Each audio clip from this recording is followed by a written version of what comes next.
Hey guys, Nuzzle here and welcome back to another YouTube video. Today we're going to be talking about Shigaraki from My Hero Academia versus Pain from Naruto. If you're going to enjoy this video, then make sure to like, subscribe. We'll be looking at Shigaraki in the current manga of My Hero Academia, where, there's going to be tons of spoilers here, obviously, so click off if you don't want to see that. We'll also not be looking at, Edo Nagato, basically. We're just going to be looking at just all of the 6 paths of pain. So it will be Shigaraki versus the pain that came to, fight Konoha. So, yeah, let's just get into it. When it comes to strength and attack potency for Shigaraki, he was stated to be on par with All Might. All Might was able to create a large storm with a single punch, requiring his power output to be equivalent of 735 gigatons of TNT, or enough to destroy a large island. He was also stated, or at least heavily implied, to be on par with All Might in his prime, who was capable of defeating Nomu within 5 punches, as opposed to the 300 punches it took him when he was weakened, making it a 60 times increase in power.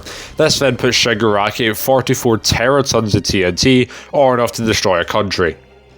As for Pain, meanwhile, his Shibaku Tensei was able to create large shockwaves, terraforming many mountains and lifting an incredibly large sphere into the sky, which would require the power of about 55.96 teratons of TNT to complete, or also country level. So, from the numbers here, Pain does have a higher number, but it's incredibly close, and as we get into the abilities, they're basically even. As for speed, meanwhile, when Shigaraki is capable of combining his attacks with radio waves which move at the speed of light, Shigaraki should also massively upscale from characters like Oyama, who's capable of using lasers as attacks, which are considered the beams of light, and also he's fought characters like Star and Stripes, who are capable of casually catching lasers in their hands. As for Pain, meanwhile, he should also massively upscale from Haku, who is stated able to move between mirrors at the speed of light. So, both of them have the same value, and I'd probably argue that the difference between Shigaraki and Oyama is smaller between Pain and Haku, but there's really no way to quantify that, so I'd argue that their speed is tied. As for durability, meanwhile, Shigaraki was stated to be as sturdy as All Might, which means that he should scale to his attack potency. As for Pain, meanwhile, he is able to take attacks from Sage Mode Naruto, who's comparable to him in power. This means that it's basically the same story, with the attack potency with Pain marginally having the edge, but basically there's almost no difference. For abilities, weaponry and techniques, Shigaraki is an expert in hand-to-hand combat, has corrosion inducement and destruction with decay, which basically deteriorates everything or anything that he touches. He's an acrobat, he has supernatural willpower, he has feed inducement, he has power absorption and power bestowal, being able to steal quirks and give quirks to other people. He has longevity via life force, he has infrared vision, extrasensory perception and information analysis, being able to monitor up to 100 people and analyze their weaknesses. He has air manipulation, having the ability to fire off massive air blasts. He has insane levels of regeneration. He has levitation, flight with the air cannons. He has limited body puppetry, being able to forcibly activate other people's quirks. He has attack reflection with impact recoil, which grants him the ability to reflect the attack back onto his opponent, although typically it's the impact of a physical attack rather than like a projectile one. He has body control, being able to coil his muscles into spring-like things. He has statistics amplification, being able to improve his muscular strength. He has bone manipulation, he has teleportation via warping. He has limited radiation manipulation via radio waves. He has illusion creation, being able to cause hallucinations. He gets stronger with rage. He has multiple selves. He can boost his damage. He has explosion manipulation and electricity manipulation. He has self-sustenance, he can survive or provide himself with oxygen in a vacuum. He has resistance to mind manipulation and pain. As for Pain, meanwhile, he's an acrobat. He can scale surfaces and walk on water. He has chakra manipulation, has minor illusion creation and duplication. He has shape-shifting. He has stealth mastery. He has genjutsu nullification. He has afterimage creation and speed enhancement. He has longevity. He has extrasensory perception, being able to pinpoint Kabuto's location from miles away. He has air manipulation, fire manipulation, earth manipulation, water manipulation, electricity manipulation, all with ninjutsu. He has energy absorption, perception. He has extrasensory perception, being able to see invisible barriers. He has clairvoyance and enhanced sight with the Rinnegan. He can summon animals to him. He has invisibility by hiding inside one of the animals that he summoned. He can seal things away. He has statistics amplification via chakra. He has healing via the Preta path and the Naraka path. He has limited levitation. He has telekinesis and gravity manipulation, being able to control and attract and repulse forces with the Diva path. He has body control. He has energy projection. He has technology manipulation, being able to create extra mechanical arms and weaponry. He can also create explosives that home in on their targets. He can revive the dead with the outer path. He has mind reading and soul manipulation, being able to read the minds of his targets and extract their soul on contact, which would kill them. He has possession, being able to split his consciousness into different powers into his corpses. He has non-physical interaction, being able to touch someone's soul and pull it out. He has astral projection, being able to turn himself into an astral projection to link up to other people he wants to talk to. He has pocket reality manipulation / spatial manipulation, being able to create a sealed dimension with tags that put in specific areas.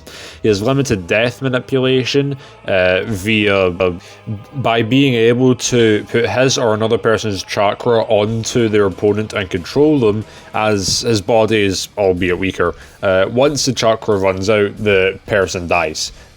He also gets weapons creation and power mimicry using this jutsu, as it recreates their weapons and abilities. The weapons that he has from these people removing the tags in certain places. They can also make him copy of can make a copy of a person with the same abilities. He also has weather manipulation via Rain Tiger. He also has resistance to paralysis inducement, as Rinnegan users are unaffected by the binding properties of the black receivers. He also has telepathy, possession, and clairvoyance, being able to transfer thoughts and share fields of vision with his other selves. He also has paralysis inducement via the black receivers and body puppetry, being able to manipulate whoever he hits and control their movements. So, for who has better abilities, that is very much up in the air. It's very debatable. Versatility, at least, I think both of them marginally go to Pain, but it's definitely not very one-sided. Both of them have a lot of abilities. As for weaknesses for Shigaraki, his interrupted procedure prevents him from using the fullest extent of his abilities, showing his super regeneration preventing him from stealing One for All. He doesn't fully know how to use all for One's quirks, and is often possessed by him. He also cannot destroy any of the quirks within his body, even if they are self-damaging. As for Pain, meanwhile, each body has a handful of abilities, and they are weaker when isolated from others. The Diva Path has a 5-minute window between repels. Shinra Tensei drains, Diva Ryu, and Cho Shinra Tensei temporarily disables all the bodies. The energy required to take off, Nagato's lifespan in the process. The Shibaku Tensei also takes up a lot of chakra, and also, Nagato's real body is elsewhere from the battle. So overall, who has the worst weakness? Both of them have pretty bad ones. I mean, I'd probably say that Pain has the worst one, due to, being weaker if all of his bodies are away from each other, and, only some of them having certain abilities compared to Shigaraki. While he doesn't have full mastery over all of his abilities, he still has them. So I'd argue that Pain is more vulnerable than Shigaraki.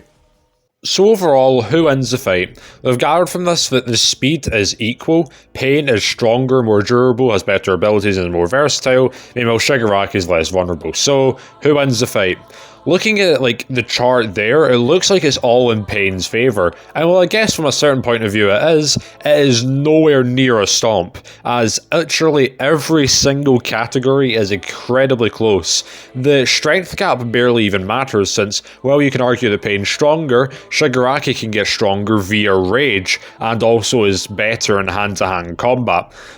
So overall, who wins? It is a very tough one to say. Shigaraki definitely stands a good chance. Being able to deal more damage onto Pain with damage boosting, being able to reflect some of Pain's attacks back onto him, and also being able to, say, have his regeneration help him in the fight, especially considering how close they are in stats. One thing I need to make clear, though, is that he wouldn't be able to steal any of Pain's powers, as, you know, quirks aren't like ninjutsu and things like that, and by the same token, Pain wouldn't be able to absorb many of Shigaraki's attacks if it's, you know, because it's not ninjutsu related. You know, the only few things that like, counter each other is that you could argue that Shigaraki could see through some of like Pain's minor illusion creation and things like that due to his infrared vision, but Pain obviously just has more to work with. Pain, while he can definitely get taken down by Shigaraki, he also has ways of killing Shigaraki quite easily. For example, he could just pull Shigaraki's soul out of his body. He could also keep Shigaraki at bay as well, and he also has the numbers advantage with the 6 paths of pain. Even if one of them gets destroyed, the rest of them know, you know, of decay, for example. If like Shigaraki decays one of them, there's 5 others that can deal with it. They can keep him at bay with like paralysis inducement and being able to push him back with gravity manipulation. If you think Shigaraki could see Pain and tell all of his weaknesses, including the location of where the real body is, then he could just teleport to there and win that way easily. You know, no questions asked, but it's a bit vague if he could do that, and there's also the fact that Pain also just has more win conditions as well. So I would say that Pain does win, but it is nowhere near a stomp. Ironically, Shigaraki, or rather Pain, would not be able to make Shigaraki feel pain due to his resistance to it, which I find quite funny. But if you enjoyed this video, then make sure to like, subscribe, and I'll see you next time.